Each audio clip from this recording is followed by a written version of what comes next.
The Mysterious Intern. Kabanata 86. Minsan, 2 beses. 30 beses. Konting tiis na lang. Bawayuan Garden, sa villa ni Brian Ye. Kinokontrol ni Brian ang longevity formula sa kanyang katawan ng paulit-ulit, na nagsasanay sa pagkontrol ng likas na tunay na ki. Pagkatapos harapin ang libing ni Mang Renato Huang, humingi si Brian kay Dr. Ki ng 3 buwang bakasyon. Sa loob ng 3 buwang ito, nagpasya siyang huwag pumunta sa Guotou upang maghanap ng mga class eco ng Chinese medicine upang pag-aralan at huwag gawin ito. Anumang iba pang mga bagay, ang lahat ng kanyang oras ay ginugol sa paglilinang. Pagkatapos bumili ng isang kahon ng instant noodles, sinimula ni Brian ang isang 3 buwang nakakabaliw na pag-urong. Upang hindi maapektuhan ang kanyang paglilinang, in-off pa niya ang kanyang mobile phone, na pinutol ang lahat ng pakikipag-ugnayan sa labas ng mundo. Alinman ay magsanay ng formula ng mahabang buhay, o magsanay ng pamamaraan ng pagkontrol, at paggamit ng tunay na chi sa katawan sa pamamagitan ng pamamaraan na itinuro sa kanya ni Uncle Ken, upang mapabuti ang kanyang kontrol sa kanyang sariling tunay na ki at ang kanyang kasanayan sa iba't ibang lakas ng paulit-ulit. Ang baliw na paglilinang at pagsasanay ni Brian ay hindi isang uri ng self-anesthesia, o kawalan ng pakiramdam, ni hindi rin ito isang uri ng self-torture. Pagkatapos maranasan ang sakit ng insidente ng matanda, alam na ni Brian na gusto niyang ipasa ang kanyang sarili. Ang pagpapahirap ay upang mapahusay ang panloob na ginhawa at mabawasan ang panloob na panghihinayang. Ang sakit ay imposible, hindi bababa sa ito ay imposible para sa kanya. Tulad ng para sa pagpapamanhid sa kanyang sarili, ito ay mas imposible. Bukod dito, ang ganitong uri ng self-anesthesia, at isang masamang buhay sa sakit ay sapat na para kay Brian ng 1 beses, at hindi na siya mahuhulog sa gayong proseso sa pangalawang pagkakataon. Ang dahilan kung bakit siya nagsasanay tulad nito ay dahil lamang sa inaasahan niyang mapabuti ang kanyang pagiging epektibo sa labanan sa lalong madaling panahon. Umaasa siya na kapag ang taong gustong pumatay sa kanya ay gumawa ng isa pang hakbang, magkakaroon siya ng sapat na lakas upang protektahan ang kanyang sarili at magkaroon ng sapat na patayin ang isa't isa sa kanyang lakas, at ilagay ang kanyang pagkamuhi kay Renato Huang. Hindi niya alam kung sino ang bumaril, o kung gaano kataas ang lakas ng kalaban, ngunit alam niya na tiyak na gagawin itong muli ng kalaban. Dahil gusto siyang patayin ng kabilang partido, hanggat hindi pa siya namamatay isang araw, tiyak na gagawin ito ng kabilang partido. Matagal nang ayaw mamatay ni Brian, at ngayon ay mas ayaw na niyang mamatay, dahil mayroon siyang ibang buhay sa kanyang katawan. Ngayon ay nabubuhay siya hindi lamang para sa kanyang sarili, kundi para sa matanda, kundi pati na rin para kay Mang Renato Huang. Sinubukan ni Mang Renato Huang ang kanyang makakaya upang iligtas siya. Tiyak na ayaw niyang mapatay siya. Tiyak na gusto niyang mabuhay siya. Sa makatuwid, sinabi ni Brian sa kanyang sarili na dapat siyang mabuhay kahit ano paman, at mabuhay ng maayos. At kailangan niyang lumaban kay Renato Huang. Paghihiganti para sa matanda. At kung gusto mong mabuhay ng maayos at lumaban kay Renato Huang, dapat mong pagbutihin ang iyong lakas. Ang baliw na paglilinang, lalo na ang ganitong uri ng paglilinang araw at gabi, ay napaka-boring at masakit para sa isang tao. Bagamat si Brian ay isa ng master na nakapasok sa likas na kaharian, ang kanyang mga pamamaraan sa paglilinang at pagsasanay ang intensity ay napakataas din, kaya para sa kanya, ang proseso ng pagsasanay ay napakasakit din. Para sa isang taong tulad ni Brian na hindi talaga gustong maglinang, pinilit niyang sugpuin ang lahat ng kanyang interes, kabilang ang pag-aaral ng Chinese medicine at pagpapagaling ng mga tao, at inilaan ang kanyang sarili sa ganitong uri ng high-intensity na pagsasanay. Sa kanila, hindi madali. Ngunit nagngit-ngit si Brian at nilabanan ang lahat ng tukso at pag-iisip. Hindi siya umalis ng bahay kahit isang hakbang. Hindi man lang niya binaligtad ang mga libro sa bahay. Patuloy lang siyang nagtatrabaho ng husto araw-araw. At habang si Brian ay nasa retreat sa villa ni Bawayuan araw at gabi, si Mr. Hong, na tumanggap sa gawain ni Christian Gao at sumang-ayon na patayin si Brian, ay hindi maiwasang makaramdam ng pagkabalisa. Pagkatapos matanggap ang 200,000 tawag mula kay Christian Gao, sinimulan niyang planuhin ang oras ng kanyang susunod na pag-atake, maingat na kinakalkula at inoobserbahan ang mga ruta at gawi sa paglalakbay ni Brian, na umaasa na mahanap ang pinakaangkop na pagkakataon upang umatake. Ngunit hindi niya inaasahan na nang sa wakas ay gumawa siya ng isang perpektong plano sa pag-atake muli at malapit nang gawin itong muli, hindi makalabas si Brian sa bahay. Sa mga unang araw, hindi siya nagmamadali, naramdaman niya na lalabas si Brian sooner or later. Ngunit sa paglipas ng panahon araw-araw, pagkatapos maghintay sa pinto sa loob ng isang linggo, nang tumawag muli si Christian Gao upang tanungin siya tungkol sa pag-unlad, sa wakas ay nagsimula siyang mag-alala. Bakit hindi ka na lang pumunta sa pinto at gawin ito?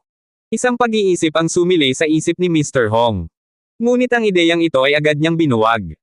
Ang door-to-door action ay hindi isang magandang assassination plan para sa isang killer.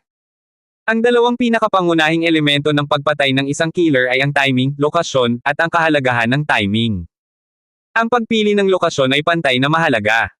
Ang lokasyon ng pagpili ng killer ay hindi dapat itong maging isang napakalayong lugar, ngunit dapat itong maging isang pamilyar na lugar at isang pamilyar na kapaligiran. Ang isang pamilyar na kapaligiran ay hindi lamang nakakatulong sa isang mas maayos na shot, sa tulong ng kapaligiran, ngunit din sa isang maayos na pag-alis sa tulong ng kapaligiran. At kung ano ang nangyayari sa bahay ni Brian, hindi niya alam. Hindi niya alam kung ano ang mangyayari sa bahay ni Brian. Napakalaki ng mga panganib, at napakababa ng rate ng tagumpay. Kung hindi ito ang huling paraan, ayaw talaga niyang gawin ito. Gawin. Maghintay ka ng ilang sandali. Sa huli, nagngit-ngit muli si Mr. Hong, at nagpa siya na maghintay hanggang sa lumabas si Brian. Bagamat sabik na sabik siyang kumpletuhin ang gawain, hindi talaga siya maaaring gumawa ng kalokohan. Upang bigyang katiyakan si Christian Gao at upang maiwasan ang anumang aksidente, partikular niyang hiniling kay Christian Gao na pag-usapan ito, at hiniling din sa kanya na tumulong na ayusin ang ilang tao na tumitig kay Brian sa daan. Sumangayon si Christian Gao sa kahilingan ni Mr. Hong nang walang pag-aalinlangan. Hanggat kaya niyang patayin si Brian, ikalulugod niyang gawin ito, at napakasimple rin itong bagay para sa kanya. Ito ay lamang na ang tanging bagay na nagpagulo sa kanya at hindi kapanipaniwala ay na si Brian ay talagang nanatili sa bahay sa loob ng isang linggo at hindi man lang umalis sa pinto kahit isang beses. Kahit na ang otako ay nasa kapangyarihan na ngayon, sa panahong ito at sa mundo kung saan ang bahay ang pangunahing tema, imposibleng hindi man lang umalis sa pinto kahit isang beses sa loob ng isang buong linggo, tama. Ngunit ang balita na bumalik mula sa mga taong responsable sa paniniktik sa Azure Dragon Society na ipinadala niya ay ganap na nagpagulat sa kanya. Sa susunod na linggo, hindi man lang umalis ng pinto si Brian kahit isang beses, hindi man lang sa susunod. Kung hindi dahil sa ilaw ng bahay ni Brian na nakabukas sa oras araw-araw, at upang patayin sa oras araw-araw, at kung mayroong isang paggalaw, ang mga sumunod ay magtataka pa kung may sinuman sa loob, at kung si Brian ay nagkaroon ng isang aksidente tulad ng pagkalason sa gas at namatay sa loob. Lumipas ang isang linggo. Lumipas ang isang buwan. Hindi pa rin lumalabas si Brian. Ang mga ilaw sa bahay ni Brian ay paminsan-minsan ay nakapatay, at ang mga tao ay kumikislap pa rin sa mga kortina sa bubong. Sigurado ka bang hindi siya bumaba kahit minsan? Pagkatapos ng isang buwan at isang linggo, sa wakas ay hindi na napigilan ni Christian Gao. Personal siyang tumakbo sa villa ng Bawayuan kung saan matatagpuan si Brian, at ang kanyang mga mata ay puno ng mga tanong na nakatingin sa mga taong namamahala sa pagsubaybay sa Azure Dragon Club. Mga tao. Mr. Gao, sinisiguro ko sa iyo na hindi pa siya bumaba ni minsan sa buwang ito. Ang ulo ng stalking ay nagtaas ng kanyang kamay at nanumpa kay Christian Gao. Sa buwang ito, ang ating mga kapatid ay nanunood ng 24 na oras sa isang araw. Kung siya ay lumabas, tiyak na makikita natin ito. It's been more than a month, anong ginagawa ng lokong ito sa bahay? Sinulyapan ni Christian Gao ang villa na nasa harapan niya mula sa malayo, na nagpapakita ng malungkot na tingin sa kanyang mga mata. Sino ang nakakaalam, Mr. Gao, sinabi mong hindi talaga siya mababaliw. Kung hindi, paanong ang isang normal na tao ay hindi lumalabas ng higit sa isang buwan? Ang taong namamahala sa stalking ay sumulyap sa villa ni Brian, at isang hindi kapani-paniwalang tingin ang sumilay sa kanyang mga mata. Hindi niya talaga maisip kung paano nananatili sa bahay ang isang normal na tao ng mahigit isang buwan nang hindi lumalabas. Kahit na nakatira siya sa isang villa, mas malaki ang espasyo, ngunit gaano man ito kalaki, ito ay isang maliit na lugar. Ang lugar ng isang buong gusali ay hindi lalampas sa 400 metro kwadrado. May naghatid ba ng courier, o naghatid ng pagkain o kung ano sa oras na ito? Tinitigan ni Christian Gao ang villa ni Brian.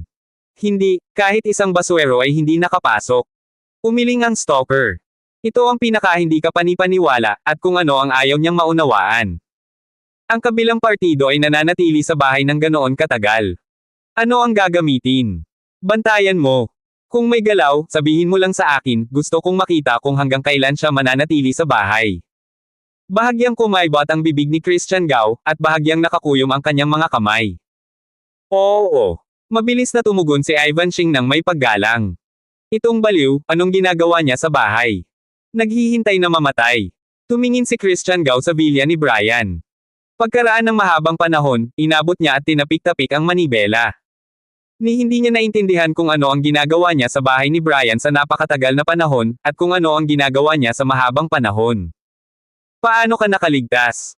Upang matukoy kung talagang hindi lumabas si Brian gaya ng sinabi ng stalker, personal itong tinitigan ni Christian Gao sa loob ng 3 magkakasunod na gabi upang matiyak na ang lahat ay totoo gaya ng sinabi ng taong namamahala sa Blue Dragon Association. Brian, ang ilaw ay binuksan sa gabi, at pagkatapos na tuluyang isara ang pinto, sa wakas ay lubos siyang naniwala sa mga katotohanang sinabi nila. Gayunpaman, hindi ako naniniwala na maaari kang manatili sa bahay magpakailanman nang hindi kumakain o umiinom. Matapos titigan ang huling gabi, sa wakas ay sumuko si Christian Gao sa patuloy na pagtitig. Nang umalis siya, mapait niyang sinulyapan ang villa ni Brian at mapait na ibinato ang kamao sa hangin. Habang palihim na pinapagalitan si Brian, sinabi rin ni Christian Gao kay Mr. Hong na ihanda siyang kumilos anumang oras, hanggat lalabas si Brian, sasamantalahin niya ang pagkakataong kumilos. Naramdaman ni Christian Gao na si Brian ay hindi na kayang manatili sa bahay magpakailanman, at tiyak na malapit na siyang lumabas ng bahay. Hanggat ikaw ay tao, dapat kang kumain at uminom. Kahit na ito ay imbakan ng butil, si Brian ay hindi maaaring mag-imbak ng butil sa loob ng ilang buwan. Hindi lang si Christian Gao ang nakakita niyan, pati si Mr. Hong at ang mga sumunod sa kanya. Kaya naman, sa mga sumunod na panahon, ang kanilang mga espiritu ay naging mas puro. Lalo na si Mr. Hong, nakatitig sa villa ni Brian, naghihintay na lumabas si Brian. Gayunpaman, ang paghihintay na ito ay higit sa 1 buwan. Itong baliw, anong kalokohan ang ginagawa niya dyan? Sa ilalim ng berdeng puno hindi kalayuan sa villa ni Brian, sa isang van, ang mga mata ni Mr. Hong ay nakatingin sa villa sa harapan, ang kanyang mga mata ay pula at ang kanyang ekspresyon ay haggard, at pakiramdam niya ay nababaliw na siya. Sa loob ng higit sa 2 buwan, ang lalaking nagngangalang Brian ay hindi pa nakakalabas ni minsan. At hindi pa ako nag-order ng takeaway. May magic ba sa villa na ito? Mayroon bang walang katulad na kagandahan na nagtatago dito? Kahit na mayroon kang mahiwagang kapangyarihan at walang kapantay na kagandahan, kailangan mong kumain at lumabas. Itapon man lang ang mga domestic na basura. Nababaliw na rin ang mga nakatitig sa Blue Dragon Club. Kung hindi nila ito nasaksihan ng sarili nilang mga mata, hinding-hindi sila maniniwala na may mga tao sa mundong ito na hindi makalabas ng mahigit 2 buwan. Naramdaman din ni Christian Gao na nababaliw na siya. Hindi rin niya inaasahan na si Brian ay mananatili sa kanyang kulungan ng ganoon katagal, at hindi man lang siya nag-order ng takeaway. Dahil sa mga gawain ni Brian, wala man lang siyang iniisip sa trabaho, at kahit na na-distract siya habang gumagawa ng mga bagay, halos nagdulot ito ng malaking kamalian sa kanyang trabaho. Sa kabutihang palad, natuklasan ng kanyang katulong ang problemang ito sa oras, at hindi ito nangyari. Sako na. Ituloy mo ang titigan mo siya sa labas, titigan mo siya hanggang sa gumalaw siya. Matapos matanggap muli ang resulta mula sa stalker, nakumpirma na hindi pa rin kumikibo si Brian, muling nagbigay ng utos si Christian Gao. Ang apelyido ay hindi ka makakalabas kung may kakayahan ka.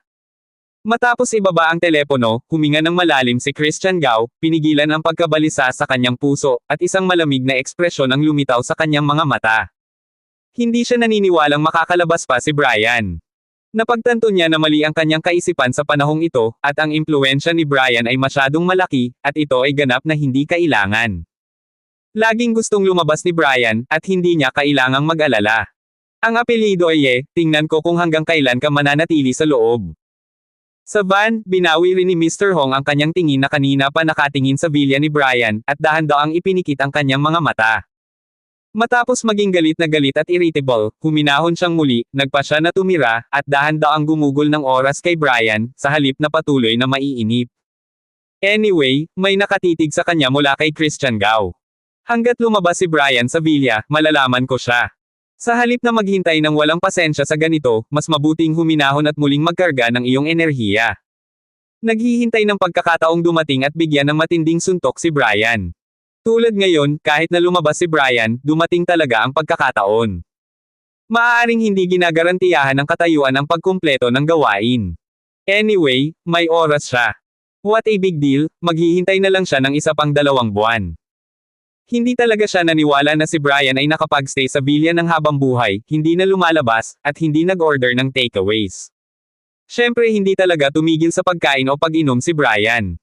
Siguro noong nilinang niya ang longevity formula hanggang sa ika-9 na antas, talagang maiiwasan niya ang pagkain o pag-inom, ngunit ngayon, sa kanyang pangalawang antas ng cultivation base, wala pa ring paraan upang maiwasan ang pagkain o pag-inom. Kaunti lang ang kinakain niya araw-araw. Upang hindi mag-aksaya ng oras, upang gugulin ang lahat ng kanyang oras sa pag-unawa sa 10,000 beast boxing techniques, at pag-unawa sa iba't ibang misteryo ng likas na tunay na chi, kumakain lamang si Brian ng instant noodles araw-araw, at nagbababad lamang ng isang pakete kapag siya ay gutom. Instant noodles. Siyempre si Brian ay mayroon ding mga domestic na basura. Pero dahil palagi siyang kumakain ng instant noodles, kakaunti lang ang mga basura sa bahay.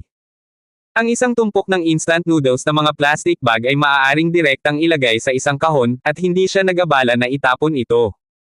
Sa ganoong estado ng nakatutuwang pag-urong at pagsasanay, hindi man lang napansin ni Brian ang paglipas ng oras, at hindi man lang siya nag-abalang tingnan kung anong oras at petsa. Nakalimutan pa niyang 3 buwan lang ang napag-ausapan nila ni Mr. Keane. Nakalimutan na niya ang killer at ang mga gawain ni Renato Huang noong buwan ng holiday, at kahit na nag-ensayo siya sa ibang pagkakataon, isang simpleng ideya na lang ang natitira sa kanyang isipan, na ang patuloy na pagsasanay at patuloy na pagbutihin ang kanyang lakas. Hanggang sa araw na ito, nang makaramdam na naman siya ng gutom at nakagawian ng pumunta sa instant noodles ng hindi namamalayan, nalaman lamang na ang mga kahon ng instant noodles na ibinalik niya ay naubusan ng isang pakete, biglang nabigla si Brian. Nagretiro na daw siya. Matagal na. 3 buwan na ang nakalipas. Nang makita niya ng malinaw ang oras, hindi naiwasang magulat si Brian, at nakaramdam siya ng hindi kapanipaniwala. May plano siyang umatras sa loob ng ilang panahon, ngunit hindi niya akalain na atres siya ng ganoon katagal ng sabay-sabay. Ang paglilinang ay talagang ang pinakawalang buhay na bagay. Sa pagtingin sa salamin, ang balbas ay halos lumaki hanggang dibdib, at ang ulo na puno ng buhok ay nakasabit din sa mga balikat. Ito ay magulo tulad ng lantang damo. Kapag ang buong tao ay mukhang isang ganid mula sa mga bundok, Brian there ay isang malalim na damdamin sa puso ni Brian. Noong nakaraan, nakakita siya ng ilang record na katulad ng ligaw na kasaysayan sa ilang mga klasiko ng tradisyonal na gamot na Chino. Sinabi nito na walang oras sa pagtatanim at walang mga bata sa kabundukan. Ang mga Diyos at lalaking iyon ay palaging umaatres at nagsasanay sa loob ng ilang taon, kahit ilang dekada na ang lumipas, mayroon pa rin siyang hindi pagsang-ayon sa kanyang puso. Pakiramdam niya ay hindi kapanipaniwala ang mga record na iyon, ngunit sa pagkakataong ito siya mismo ang nagsara ng pas, ngunit talagang nagsilang siya ng malalim na damdamin, at nadama na ang mga talaan na iyon ay maaaring totoo ngunit hindi naman talaga. Siya ay may ganitong lakas ngayon, at ang casual na pag-urong na ito ay magiging ilang buwan nang hindi namamalayan, at kung hindi dahil sa kakulangan ng pagkain, natatakot ako na hindi ko alam kung hanggang kailan ito magpapatuloy sa ganitong estado. Noong unang panahon, ang mga makapangyarihan at makapangyarihang ermitanyo na nagsanay sa pag-urong sa loob ng ilang taon ay imposible. Dahan daw ang ahit ang balbas, gupitin ang mahaba at magulong buhok, at linisin ang katawan. Bagamat medyo haggard pa rin ang nasa salamin, hindi naman ito nakakatakot. Huwag mag-alala tungkol sa paglabas at pananakot. Sa wakas ay gumaan ang pakiramdam ni Brian nang marating niya ang mukha ng iba. Tara na, oras na para mamasyal. Kung hindi ka mamasyal, tinatayang kakalawangan ang Mercedes-Benz. Itinaas ni Brian ang kanyang ulo, pinulot ni Brian ang bag ng basurang nakatambak na may mga instant noodle bag sa kanyang kamay, kinuha ang susi ng kotse, at naglakad pababa. Sobrang nakakasilaw. Nang bumaba siya at binuksan ang pinto, halos hindi namamalayan ni Brian ang kanyang mga mata.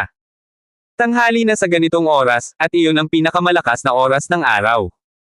Para kay Brian, na hindi nakikita ang araw ng napakatagal, hindi niya kayang umangkop sa stimulus ng napakalakas na sikat ng araw, at ang kanyang mga mata ay bahagyang nawala ng malay. Masakit at nahihilo pa.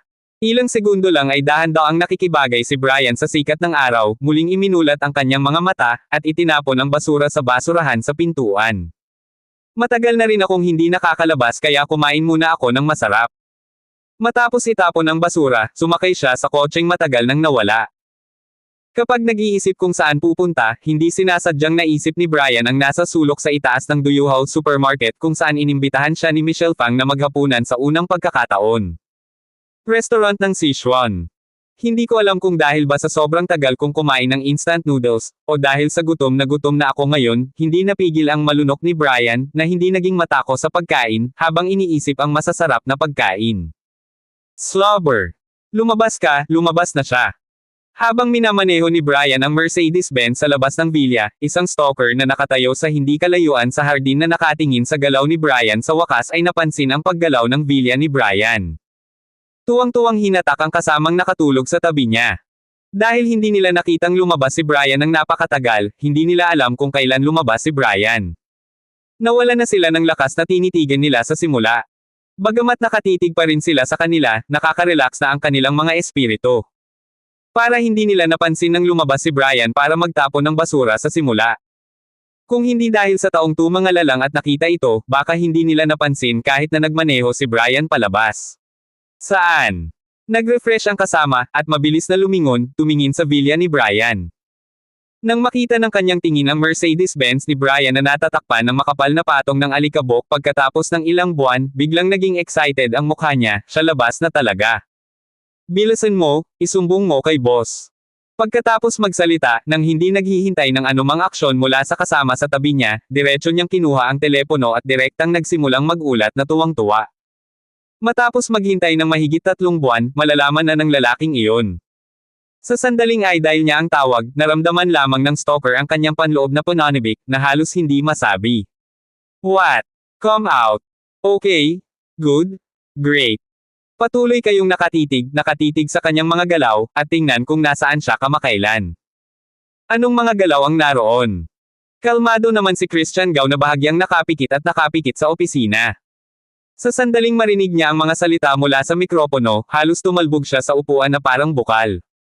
Siya ay emosyonal na nagbabago sa harap ng kanyang mga nasasakupan, at mayroong isang pambihirang pagpapahayag ng pananibik sa kanyang boses. Samantalang ang kaunting antok na ngayon ay nawala ng walang bakas. Matapos bilinan ng mga tao ng Blue Dragon Club na patuloy na titigan si Brian, huminga ng malalim si Christian Gao at pinakalma ang pananibik sa kanyang puso. Pagkatapos ay tinawag niyang muli si Mr. Hong, Mr. Hong, ang apelyido niya ay lumabas na, patuloy kong hahayaang titigan siya ng aking mga tao, at iuulat ko sa iyo ang kanyang kinaroroonan sa bawat oras. Ihanda mo ang iyong sarili. Lumabas ka na. Ang galing. Sa isang leisure club malapit sa pinto ng villa ni Brian, si Mr. Hong, na nasiyahan sa espesyal na serbisyo ng massage girl, ay nakinig sa mga salita sa mikropono at direktang itinulak palayo ang babaeng masahe na nakahiga sa kanyang katawan. Umupo ang lalaki mula sa kama at bakas sa mukha niya ang pananibik. Ang antas ng pananibik ay mas nakakapreskong kaysa noong naghahain ang babaeng masahe. Sobrang sarap. Napakasarap. Sa Sichuan restaurant, winalis ni Brian ang delicacy sa mesa na parang ulap ng hangin, habang patuloy na bumubulalas ng taos-pusong paghanga sa kanyang puso. Hindi ito ang unang pagkakataon na nakain niya ang pagkain sa restaurant na ito, hindi rin ito ang unang beses na nakaramdam siya ng sarap, ngunit ito ang pinakamagandang pagkakataon na naisip niya. Gaano na ba siya katagal nagugutom? Nang makita si Brian na nilulunok ang sarili, ang manager at ang mga waiter sa gilid ay hindi napigilan ang pagkibot ng kanilang mga bibig. Hindi ito ang oras na pinakakain si Brian. Kung ikukumpara sa dami ng pagkain nang dumating si Brian ng mag-isa sa unang pagkakataon, sa pagkakataong ito ay wala na talaga, ngunit tiyak na ito ang pinakamalupit na makakain. Parang gutom na multo. Kung hindi nila alam ang pagkakakilanlan ni Brian, alam nilang si Brian ang kanilang super VIP, at isang master na hinding-hindi magkukulang sa pera, tiyak na maghay-hinalas sila tulad ng huling pagkakataon kung makakita sila ng taong kumakain tulad ni Brian. Kaya ba ng kabilang partido ang pagkain, at hindi ba kayang bayaran ang bayarin? Astig. Matapos walisin ang napakasarap na pagkain sa mesa sa lalong madaling panahon, kasiya siyang pinulot ni Brian ang tisyo sa mesa at nagsimulang panasan ang kanyang bibig. Nang mapanood ng manager ng restaurant at mga waiter ang order at umalis, naramdaman ni Brian ang pakiramdam ng pagkabusog sa kanyang tiyan, at nakaramdam ng hindi pa nagagawang kasiyahan sa kanyang puso. Ang kaligayahan ay minsan kasing simple, ito ay isang masarap na pagkain. Pagkalabas niya ng restaurant at lutisin ang kanyang problema sa tiyan, pumunta si Brian sa isang barbershop sa tabi niya at nagpagupit ng buhok. Bagamat ang kanyang kasalukuyang buhok ay simpleng ginupit ng kanyang sarili, hindi naman ito nakakatakot. Ngunit sa pangkalahatan, magulo pa rin ito, at hindi ito angkop para makipagkita sa mga tao. Ngayon ay nasa labas na siya, at wala siyang balak na ipagpatuloy ang pag-atres pansamantala. Pagkatapos ng panahong ito ng pag-urong, ang kanyang karunungan at kahusayan sa likas na tunay na ki ay umabot sa pinakamataas na bottleneck. Walang paraan upang gumawa ng anumang karagdagang pag-unlad sa ngayon. Kahit na ito ay patuloy na umatras, ito ay walang silbi. Tulad ng para sa longevity formula, ito ay hindi isang bagay na maaaring mapabuti sa pamamagitan ng mga leaps and bounds sa 1 o 2 araw, ito ay tumatagal ng oras upang mabagal na maipon.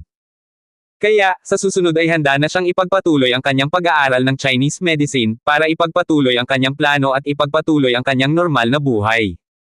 Sa isang normal na buhay, ang pinakapangunahing imahe ay dapat natural na bigyang pansin. Siyempre, nagsimula siyang ipagpatuloy ang kanyang normal na buhay. Hindi ibig sabihin na nakalimutan na lang niya ang tungkol kay Renato Huang at ayaw niyang ipaghiganti siya. Sa kabaligtaran, pagkatapos ng ilang buwan ng pagsusumikap, hindi lamang nakalimutan ni Brian si Huang. Sa kabaligtaran, ang pagkamuhi sa East China Sea ay naging mas malalim. Ang pagbabalik sa normal na buhay ay para lamang maghintay sa muling pagpapakita ng pumatay. Naniniwala siya na hanggat muli siyang nagpakita sa mata ng publiko, tiyak na muling lilito ang pumatay. Dahil sa kanyang kawalan ng pangunawa sa mamamatay tao, sa kasalukuyan ay wala siyang ganap na tiwala sa pakikitungo sa mamamatay tao, ngunit nagpasya siyang subukang makipag-ugnayan sa kalaban, kahit na para magkaroon ng tiyak na pag-unawa sa lakas ng kalaban. Pagkatapos ng 3 buwan ng asetisismo, bagamat hindi alam ni Brian kung gaano kalakas ang kanyang lakas kaysa dati, naisip niyang tiyak na bumuti na siya. Sa kanyang kasalukuyang lakas, naramdaman niya na kahit na talagang nakatagpo siya ng isang malakas na kalaban, dapat pa ring magkaroon ng pagkakataong makaligtas at makatakas sa Yanjing City. Pagkatapos maggupit, pumunta siya sa Duyuhao Supermarket para sa isang round ng malalaking pagbili. Pagkatapos bumili ng ilang pang-araw-araw na pangangailangan, at magbigay ng ilang pagkain, prutas at gulay, pinaandar ni Brian ang kanyang Mercedes at bumalik sa villa. Pagbalik sa villa, sa wakas ay naalala ni Brian ang telepono na matagal na niyang hindi na-on. Akala niya ay tuluyan na siyang nawawala sa panahong ito. Maaaring maraming tao ang nag-aalala at nagmamalasakit sa kanya dahil hindi nila siya makontak. Ang puso ni Brian ay hindi maiwasang makonsensya. Oo naman, sa sandaling nasaksak at naon ang telepono, sunod-sunod na lumabas ang mga mensahe. Nariyan sina Manuel Zhao, Dr. Thomas Wang, ilang dating kasamahan, at Mr. Qin at Mr. Tang. Sa pagtingin sa mga mensahe ng pag-aalala, ang pagpapahayag ng pasasalamat ni Brian ay lumitaw sa kanyang mukha, at mabilis siyang tumugon sa mga ito ng isa-isa. Para sa ilang mensahe na hindi partikular na nababalisa, direktang tumugon siya sa isang mensahe, at para sa ilang mahahalagang mensahe, ipinagpatuloy niya ang pagpapadala nito. Napakaraming impormasyon ang dumating sa kanya, kahit na tumawag pa siya ng diretso niyang sinagot ang tawag. Sa kabutihang palad, karamihan sa mga kaibigang ito ay hindi nakahanap sa kanya sa anumang espesyal na kagyat na bagay. Nakita na lang nilang nawala siya ng tahimik at bigla. Medyo nag-alala sila. Matapos makatanggap ng tawag mula kay Brian, kinumpirma nila na walang mali kay Brian. Gamaan ang pakiramdam ko. Matapos isa-isang isauli ang impormasyon sa lahat at ibalik ang mga tawag sa telepono, sa wakas ay nakahinga ng maluwag si Brian, at natagpuan ang mga class echo ng Chinese medicine na hiniram sa National Library noon at sinimulang tingnan ito. Sa mga sumunod na araw, nagsimulang ipagpatuloy ni Brian ang kanyang orihinal na abalang buhay. Tuwing umaga ay gumising ako ng maaga sa umaga at pumupunta sa National Library para basahin ang mga class echo ng Chinese medicine na itinalaga ni Artemis Qin. Lagi kong nakikita na umuwi ako kapag sarado ang library sa gabi. Pag-uwi ko, hinihiram ko ang mga librong pwede kong hiramin at ipagpatuloy ang pagbabasa. Kung hindi mo ito mapapanood, bumalik sa susunod na araw at ipagpatuloy ang panunood. At tuwing 2 araw, pumupunta si Brian sa tahanan ni Qin at tatanungin siya tungkol sa mga problemang naranasan niya sa proseso ng pag-aaral at pagbabasa. Gabi-gabi, umuwi siya para sanayin ang longevity formula. Mag-aral, magsanay, magsanay. Ang buhay ni Brian ay tila bumalik sa orihinal nitong pinagdaanan, kahit sa ibabaw. Ngunit si Brian lamang ang nakakaalam na ang kanyang buhay ay ganap na naiiba mula sa dati, at hindi na siya magiging katulad muli. Ang nangyari kay Renato Huang ay nagbigay sa kanya ng napakabigat at matinding dagok. Ginamit ni Renato Huang ang kanyang buhay para iparinig ang pinakamalalim na wake-up call para sa kanya, na ipinaunawa sa kanya na kahit sa China, kahit nalutisin niya ito. Matapos ang misteryosong master ng Blue Dragon Society, ang kanyang buhay ay hindi ganap na ligtas. Sa isang lugar kung saan hindi niya nakikita, mayroon siyang isa o higit pang mga mata, palaging nakatitig sa kanya, handang bigyan siya ng isang nakamamatay na suntok. Hinding-hindi niya ilulubog ang kanyang sarili sa pag-aaral ng buo at walang pag-aalinlangan gaya ng dati. Kahit na siya ay pinakaseryoso sa pag-aaral, pananatilihin niya ang isang matino na kamalayan, palaging alerto sa mga pagbabago sa paligid at mga karakter, at alerto sa mga posibleng panganib sa paligid niya anumang oras. Bagamat ang kaguluhang ito ay haantong sa pagbaba ng kahusayan sa pag-aaral, at hindi na niya matututunan ang gusto niyang matutunan sa pinakamabilis na bilis tulad ng nakaraan, ngunit kung ikukumpara sa kaligtasan sa buhay, ang pagbawas ng kaunting kahusayan sa pag-aaral ay wala sa lahat, hanggat siya ay nabubuhay. Maaari siyang magpatuloy sa pag-aaral, at kapag siya ay nabubuhay lamang siya ay maaaring matuto at makabisado ng higit pang kaalaman. Mr. Hong, ito ang pinagdaanan ng buhay niya ngayon. Sa isang tila ordinaryong restaurant sa hilagang suburb na nakasuot ng isang pares ng malaking salaming pang-araw at isang pik na sombrero, si Christian Gao, na halos ganap na natatakpan ang kanyang buong mukha, ay umupo sa isang hapagkainan at ipinasa ang isang stack ng mga dokumento sa kanyang kamay sa mga nakaraan. Sa bahay. Marami at magagandang supermarket. Pambansang mapa. Sa bahay. Pambansang mapa. Kinuha ni Mr. Hong ang mga materyales na iniabot ni Christian Gao at tiningnan ito ng mabuti. Habang pinagmamasdan niya ito ay lalong nabigla ang kanyang puso. Itong si Mr. Gao ay parang higit pa sa pagkakaroon ng pera. Ang antas ng detalye sa impormasyong ito ay lampas sa kanyang inaasahan. Halos lahat ng pinagdaanan ng buhay ng lalaking nagngangalang Brian ay kasama. Ito ay ganap na imposible para sa isang taong mayaman lamang na makakuha ng ganoong detalyadong impormasyon. Dahil siya ay may napakalakas na kakayahan at nakakakuha ng ganoong detalyadong impormasyon, bakit hindi niya ito gawin mismo? Dapat kaya niya ang sarili niya, di ba? Gayunpaman, ang pag-iisip at pag-aalinlangan na ito ay nag-flash lamang sa kanyang isipan. Sa kanyang opinyon, ang tanong na ito ay hindi mahalaga. Hindi mahalaga kung bakit nilapitan siya ni Christian Gao, lahat ng naghahanap ng propesyonal na mamamatay na tulad nila ay may kanya-kanyang sarili. Dahil nasa killer business sila, wala silang pakialam kung bakit hinahangad ng kabilang partido na gawin ito ng mag-isa, at maging ang ilang mga bawal. Para sa isang mamamatay tao, hanggat ang kabilang partido ay handang magbayad, ito ay sapat na upang makapagbayad sa oras. Mr. Gao, huwag kang mag-alala, tatapusin ko ang gawain sa loob ng 3 araw. Matapos ayos ka ng impormasyong ipinasa ni Christian Gao, baka sa mukha ni Mr. Hong ang pagtitiwala.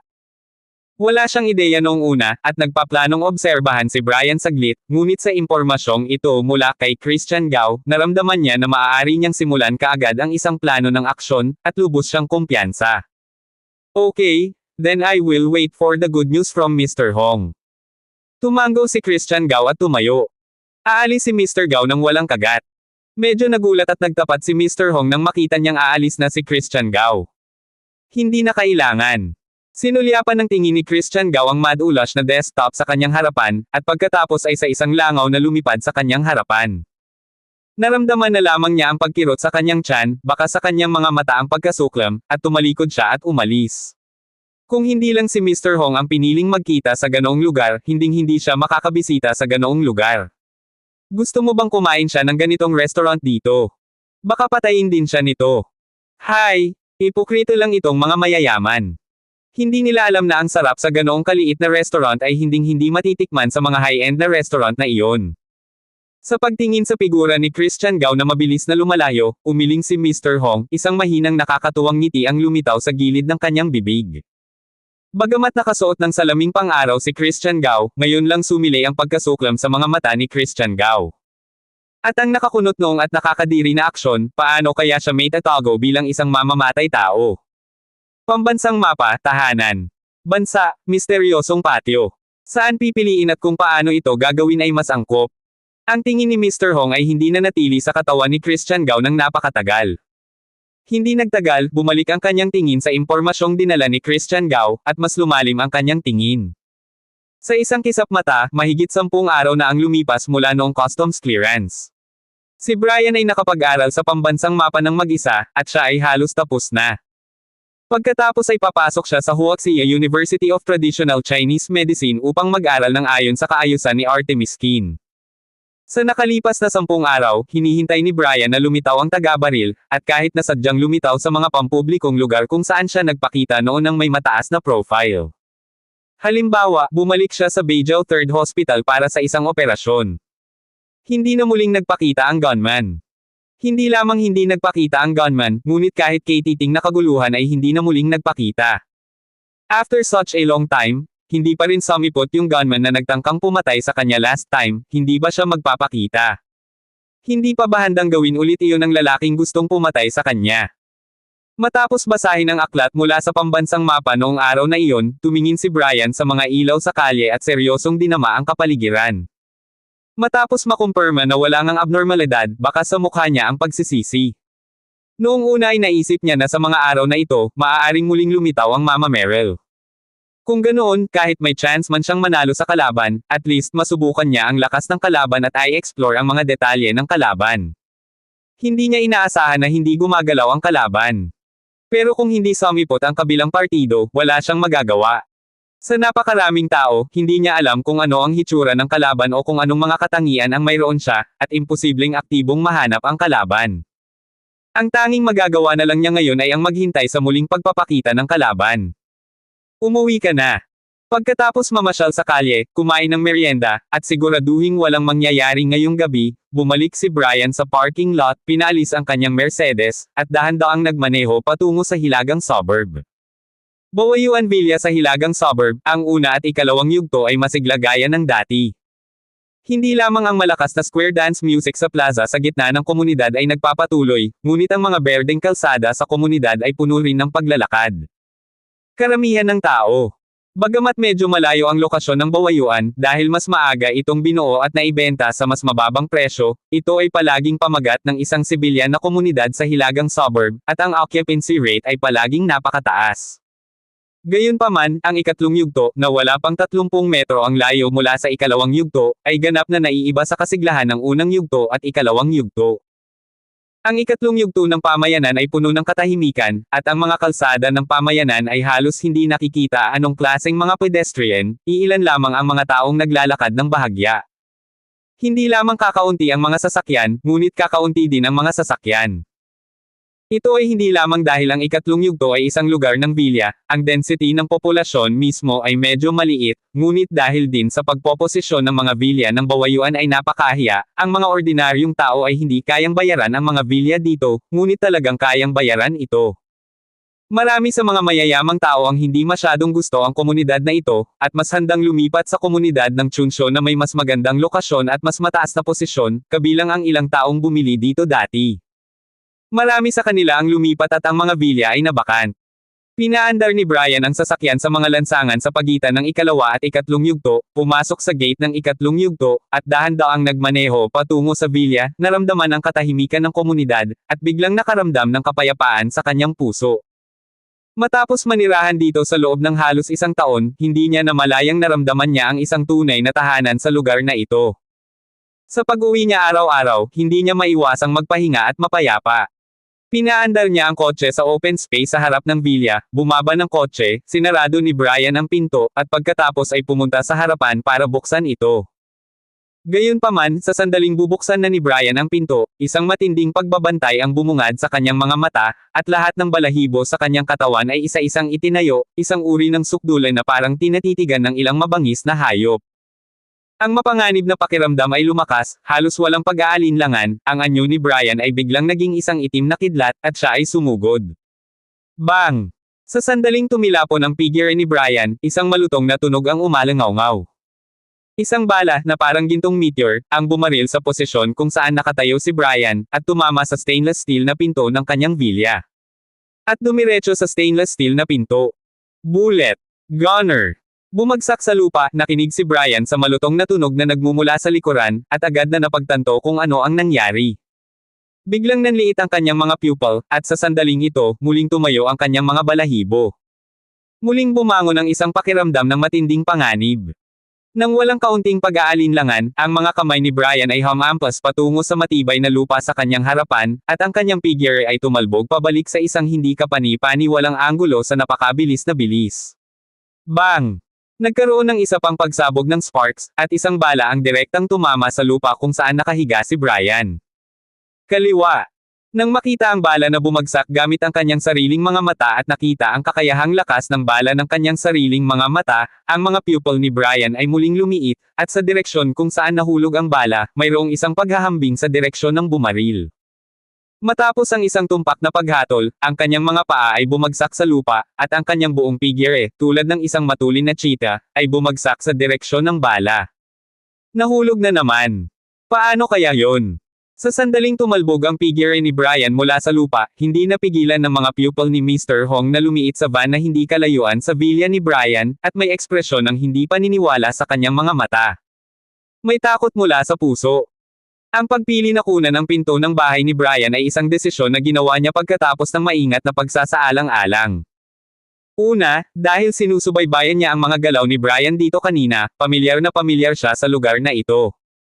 Pangalawa, marami siyang naobserbahang tao. Alam niya na ang karamihan sa mga tao ay magiging mas maluwag sa oras na sila ay umuwi. Inobserbahan din niya si Brian at natukoy na mas relaxed si Brian araw-araw kapag bumaba siya ng sasakyan at umuwi. Kaya itong hands-on napakaganda rin ng timing, at isa pang bagay ay napakatahimik ng lugar na ito na walang anumang monitoring, napakaangkop para sa hands-on, at napakaangkop para sa kanyang paglikas. Lahat ng katotohanan ay tulad ng inaasahan niya.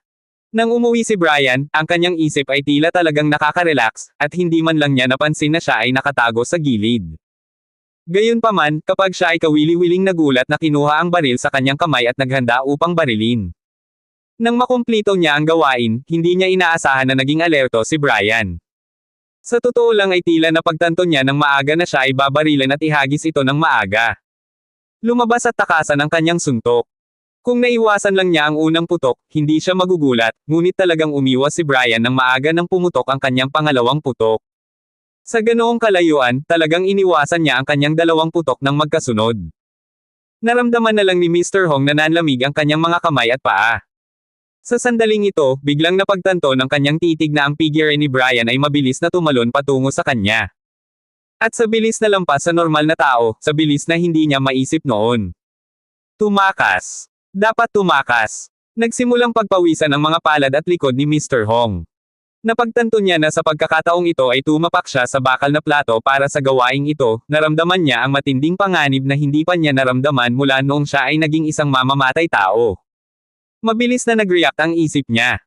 Ang baril sa kanyang kamay ay mabilis na nakatutok sa figure ni Brian at nagpaputok ng dalawang magkasunod na putok. Kasabay nito, ang kabilang kamay ay nagsimulang pihitin ang susi ng kotse sa pinakamabilis na bilis at nagsimulang magpaputok. Kailangan kong sabihin na maaari siyang maging isang mamamatay tao at inimbitahan ni Christian Gao na gumastos ng milyon-milyong dolyar. May dalawang pagkakataon talaga. Nahaharap sa ganoong biglaang panganib, sa pagharap sa superhuman na bilis ni Brian, ang kanyang isip ay maaari pa ring maging napakalinaw ng ulo upang manatiling kalmado at gumawa ng ganoong kabilas at epektibong pagtugon, na nalampasan ang maraming sinanay na mga sundalo. Kung hindi niya kaharap si Brian, o kung hindi niya binaril si Renato Huang ng isang putok, kung si Brian ay walang ganoong hindi malilimutang puot laban sa kanya, tiyak na makakatakas siya ng maayos ng walang ganoong malalim na determinasyon. Ngunit walang isang pagkakataon pa sa mundo. Ang kanyang huling putok ay pumatay kay Renato Huang at nag-iwan ng malalim na sugat sa puso ni Brian.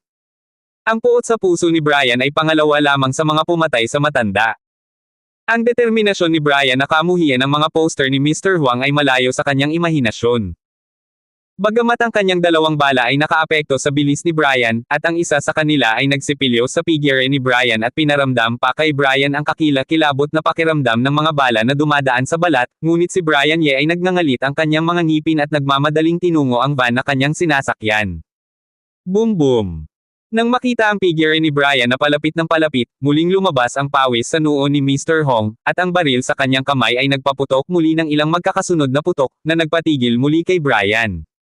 Nang ang figure ni Brian ay napilitang huminto upang maiwasan ang kanyang mga bala, sa wakas ay natapos na ang kanyang van.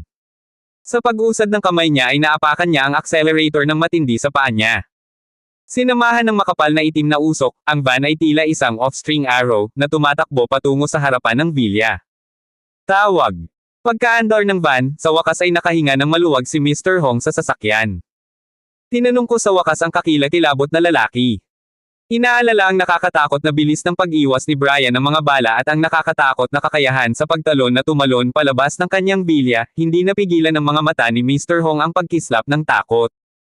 Hindi nakakagulat na sinabi ni Christian Gao na ang taong ito ay nag-practice ng kung fu, hindi ito madali. Hindi katakatakang hiniling sa kanya ni Christian Gao na gawin ito, at naniningil pa ng napakataas na presyo. Nakakatakot pala talaga ang lalaking ito. Damn! I thought this guy with a high surname was quite bold before I was so lucky, it turns out that this guy is cheating. Ang gayong layunin ay maaaring malutas ng higit sa 1,000,000. Kahit na 10,000,000, baka hindi nito masolve. Paglingon ko, aalis ako sa Yanjing at tatakbo sa abot ng aking makakaya. Kung hindi ako babalik sa Yanjing muli, hindi ko gagawin ang gawaing iyon. Tulad ng para sa 300,000 yuan na ibinigay ng maaga sa pamamagitan ng apelyido, ito ay itinuturing na gastos sa pagdaraya kay Lao Su. Nagnganga ang ngipin ni Mr. Hong at gumawa ng lihim na desisyon. Kung alam mong si Brian ay isang nakakatakot na karakter, hindi niya tatanggapin ang utos na ito kung siya ay papatayin. Noong una narinig ko si Mr. Gao na nagsabi na si Brian ay nag-practice ng kung fu. Ang akala niya ay tulad ng mga kung fu stars na umarte sa mga pelikula, na nag-practice ng kung ano-anong fancy at kayang talunin ang dalawang tao ng isa-isa. Hindi niya inaasahan na ganito pala ito kay Tekot. Mabait. Mula sa kung saan siya nagpaputok, wala pang 20 metro ang layo niya mula sa gate ng villa ni Brian.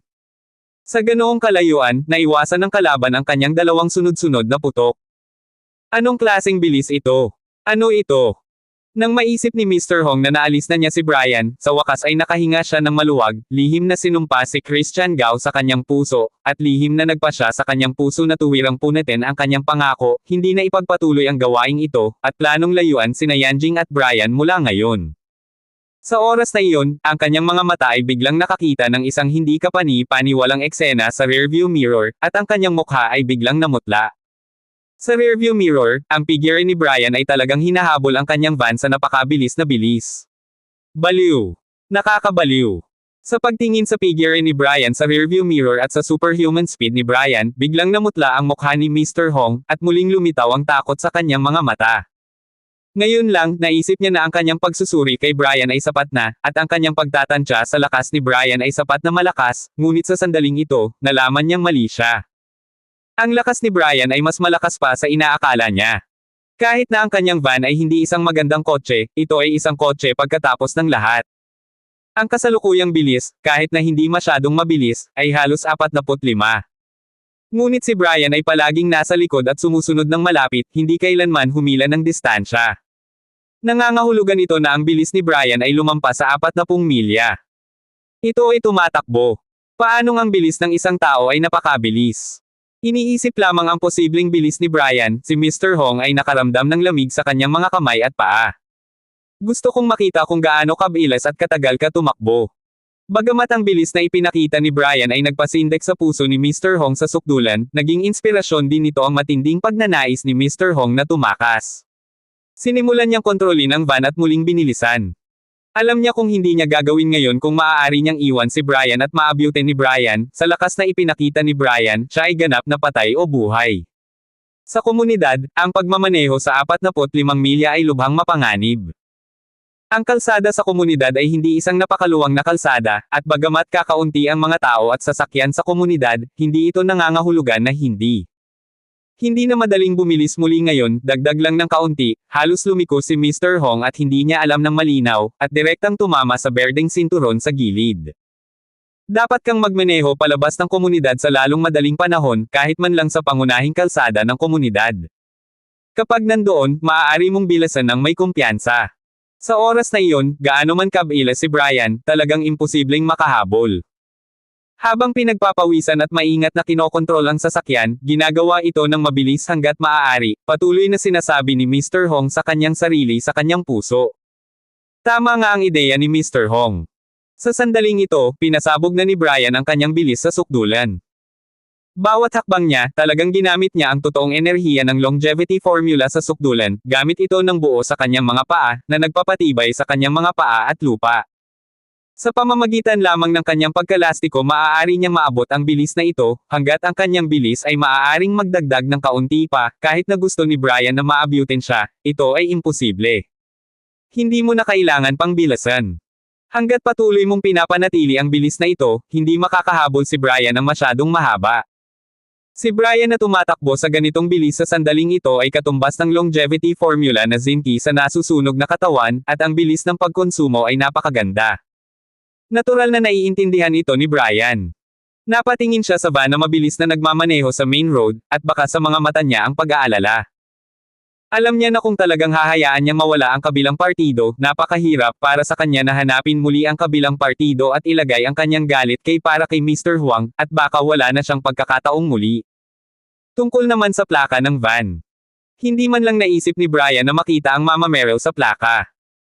Imposible para sa isang taong kaya at maglakas loob na humawak ng baril sa Yanjing City at patuloy na gumawa ng krimen sa China, imposibleng gumamit ng tunay na plaka na talagang mahahanap ang kanyang pagkakakilanlan.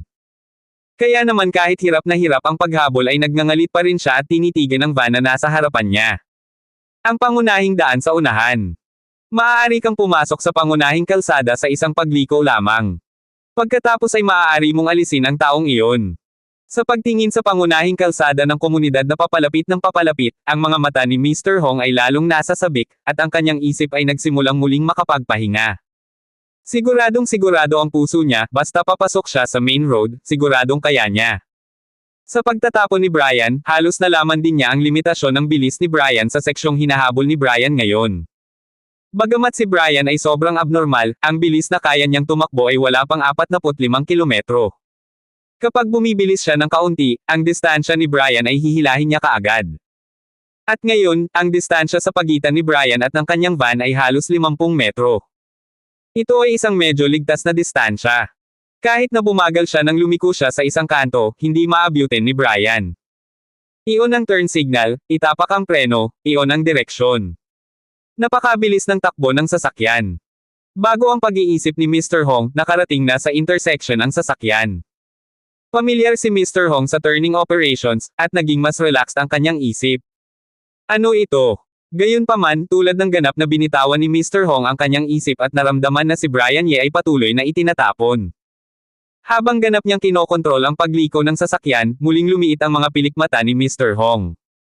Isang maliit na itim na lugar na kahawig ng isang bulalakaw ang lumitaw sa larangan ng paningin ni Mr. Hong, at sa napakabilis na bilis, mabilis itong lumaki sa kanyang mga mata.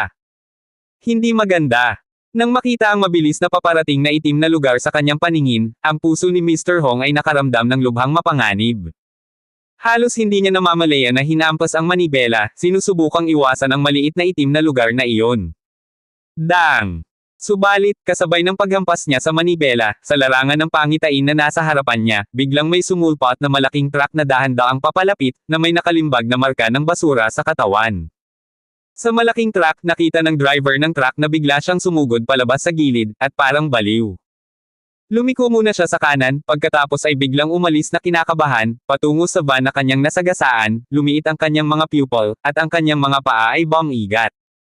Sa pagtapak pa lang niya ng preno, wala nang pakialam ang mga kamay niya sa mga regulasyon sa trabaho sa komunidad na hindi pwedeng tumugtog ng busina, at parang baliw na siya. Truck! Hindi inaasahan ni Mr. Hong na may lalabas na malaking trash truck sa kaliwa.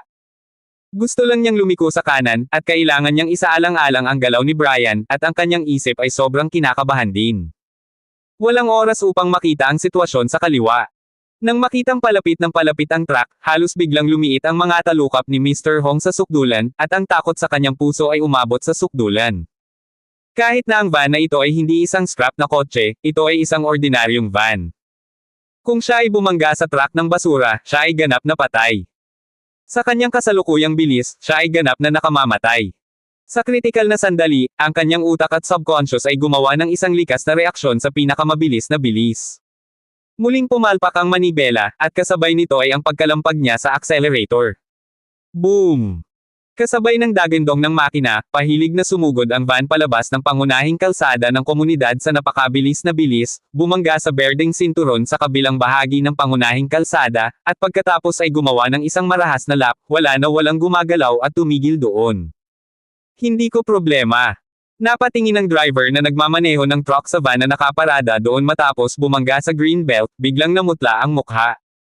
Dahil sa takot na managot sa aksidente, bulong niya sa sarili at tinapakan ang accelerator. Umalis sa eksena. Hindi rin inaasahan ni Brian na mangyayari ang ganoong biglaang sitwasyon. Sa huling sandali nang mapanood niya ang van na lumiko sa pangunahing kalsada at nawala sa kanyang paningin, bigla niyang naisip ang huling pagkakataon na hinabol siya ng misteryosong lalaking nakaitim mula sa Asher Dragon Society. Sa isang galaw, sinubukan niya ang kanyang makakaya at itinapon ang kanyang mobile phone sa van, umaasang mapapabreak ang van at lumikha ng pagkakataong maabutin ang van. Pero hindi niya inaasahan na ganoon palaki special ang magiging reaksyon ng gunman, at hindi niya inaasahan na may lalabas na garbage truck sa intersection, na imposibleng maitago ang van, at dirdiretsong sumugod sa tapat ng green belt. Sa pagtingin sa van na may makapal na usok mula sa harapan ng van, dahan-daang bumagal si Brian at tumakbo patungo sa van sa normal na bilis. Sa van, may dugo si Mr. Hong sa kanyang noo, tumagilid ang kanyang leeg at nakasandal sa manibela, na may isang piraso ng salamin na nakaipit sa kanyang noo, mukhang nakakatakot. Nakatayo sa tabi ng van, si Brian, na sa wakas ay nakita ang hitsura ng Mama Meryl na si Mr. Hong sa unang pagkakataon, ay hindi direktang gumawa ng anumang paggalaw. Sa halip, maingat niyang pinagmasdan at kinumpirma na talagang nakoma si Mr. Hong. At pagkatapos ay ipinasok ang kanyang kamay sa bintana ng sasakyan at inilagay sa butas ng ilong ni Mr. Hong. Hindi patay. Matapos makumpirma na si Mr. Hong sa kotse ay buhay pa, ang mga mata ni Brian ay kumislap na may masamang tingin. Sinulyapan niya ang paligid, at pagkatapos marinig ang paggalaw ng van, nagsimula siyang tumingin ng mausisa sa gilid na ito. Nagtipon ng mga tao, binuksan ang pinto ng sasakyan, iniunat ang kanilang mga kamay, tinapik muna ng ilang beses ang katawan ni Mr. Hong, pagkatapos ay binuhat siya ng isang kamay, at aalis na sana. Pag-alis niya ay biglang nahadjap ng kanyang mga mata ang maitim na baril. Casual na kinuha ang pistol, inilagay sa kanyang bulsa, at saka mabilis na naglakad palayo. Oh my God, itong van na ito nabangga. Malamang dahil sa sobrang pag-inom ko. Nakatingin lang ako sa malayo at parang baliw na nagmaneho palabas. Napakabilis ng pagmamaneho sa komunidad at kulang sa kalidad. Ang ganitong uri ng tao ay nararapat na patayin. Di nagtagal pagkatapos niyakap ni Brian si Mr. Hong at umalis, unti-unting nagkukumpulan ang mga taong naglalakad, pinapanood ang van na ang harapan ay tuluyan ng kumatok at huminto, at nagkaroon ng maraming talakayan. Lahat ay nag-uusap tungkol sa van. Wala ni isa sa mga driver ang nagpakita ng simpatiya, lahat sila ay sinisigawan ng driver dahil sa kanyang irresponsibleng pag-uugali. Gayunpaman, pinagalitan sila ng lahat, ngunit pinalibutan lamang sila mula sa malayo. Hindi sila humakbang upang tingnan kung ano ang nangyari sa driver ng van, at lahat ay bumangga sa driver ng van na baliw sa komunidad, na naglalagay sa panganib sa kanilang buhay at ari-arian. Masyadong hindi nasisiyahan, natural na walang tumulong sa pagtawag ng pulis. Hanggang sa tuluyang dumating ang seguridad ng komunidad ay naglakad siya papunta sa van para tingnan kung kumusta ang driver ng tuwid na van, ngunit napag-alaman niyang walang tao sa van, puro dugo lang ang nasa driver's seat at sa manibela. May nakita lang akong tao na parang kinuha siya. I will take him to the rescue. Nakita ko rin, parang may lumapit at niyakap siya at umalis. Matapos marinig ang sinabi ng security guard na walang tao sa sasakyan, sa wakas ay naalala ng ilang mga tao na kanina ay tila may nakita silang nagmamadaling sumugod sa gilid na ito para buhatin ang isang tao, dahil malayo sila at hindi masyadong nanunood. Kaya hindi nila ito sinabi sa simula, o naisip man lang. Kinuha ang palayo. Nang marinig ang mga salita ng mga nakapanood, sumimangot ang namamahala sa security team, ngunit wala itong kinalaman sa kanya. Tinatimad siyang mag-asikaso, kinuha na lang niya ang telepono at direktang tumawag sa pulis.